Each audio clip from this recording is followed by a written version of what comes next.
এটার যে আমার যে কেরিয়ার যে বরবাদ হলো তার ভরপাই কে নেবে? মানে আপনি বলছেন আপনি ক্যান্ডিডেট হয়েছেন, সেটা আপনি স্টেজে ওঠার পর জেনেছেন। হ্যাঁ, আর স্টেজে উনি পাল্টা বলছেন যে আপনাকে ক্যান্ডিডেট করবেন, সেটা আপনি কিছু লোককে প্রভাবিত করেছেন স্টেজে, তার জন্য উনি কাকে candidate। প্রভাবিত করেছে আমাকে সেই দেখাতে প্রমাণটা হবে, দেখান। সেই প্রমাণটা তো দেখাতে ওনার হবে। দাবি।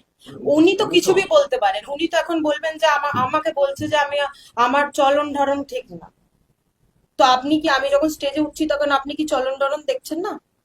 আপনি কি আমার কথাবার্তা দেখছেন না? আপনি আমার শপে আসেন, আপনি জানেন না আমি কিরকম? আপনি যখন কোনো ক্যান্ডিডেটকে ঘোষণা করছেন, আপনি জানেন না আমার ব্যাকগ্রাউন্ড কি? আপনার এখানে উদ্বোধন করেছেন, এসেছেন, হুম। তখন আপনি চাচা বলছেন, হ্যাঁ। যে সম্পর্ক, হুম। যে হুমায়ুন কবির, হুম। আর আজকে হুম। এই হুমায়ুন কবিরকে মেলাতে পারছেন?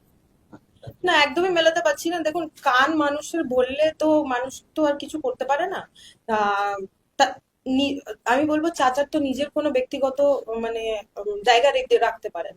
তিনি কখনো বলেন আমি এটা করব, কখনো বলেন ওটা করব, কখনো আমি এই পার্টি, কখনো আমি ওই পার্টি। চাচা নিজেই ঠিক না তো আমাকে কি ঠিক রাখবে? আচ্ছা, আপনার কেন মনে হচ্ছে যে আপনি কি বলতে চান এটা সম্পর্কে, যে উনি হঠাৎ করে আপনার নামটা বললো, আবার উনি নিজে থেকেই আপনার নামটা বাদ দিয়ে দিল? মানে তো শুনলেন এটাই বোঝাতে চাইলো যে ওনার কথার কোনো দাম নেই। আর দ্বিতীয় কথা হচ্ছে, এখানে কোনো সার্কুলার পার্টি হচ্ছে না, এটা হচ্ছে মুসলিম দলের পার্টি, শুধু মুসলিমদেরই ক্যান্ডিডেটদেরই মানে ওনাদের টার্গেট। মানে আপনার কি মনে হয় যে আপনার নামটা কেন চলে? সেটা তো সেটা দেখুন, আমি একটা ইনফ্লুয়েন্সার, আমার অনেক ফলোয়ার আছে, 80K ফলোয়ার, আর ফেসবুকে হচ্ছে 50K ফলোয়ার।